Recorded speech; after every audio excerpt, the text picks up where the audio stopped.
বোনের জন্মদিন চলে গেল আর আমি বোনকে কি গিফট করেছি সেটাই তো আনবক্সিং করে তোমাদের দেখানো হয়নি।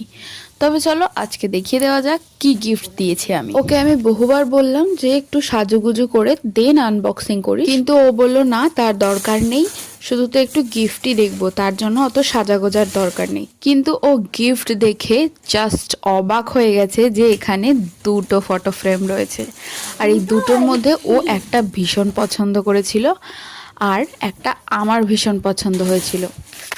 তাই ভাবলাম চলো নিয়ে নেওয়া যাক দুটোই। আর ও গিফট পেয়ে দেখো চুল আছড়ে লিপস্টিক পরে চলে এসেছে। আর ফটো ফ্রেমটা কেমন লাগলো তোমরা কিন্তু জানিও। লাগছে গিফট।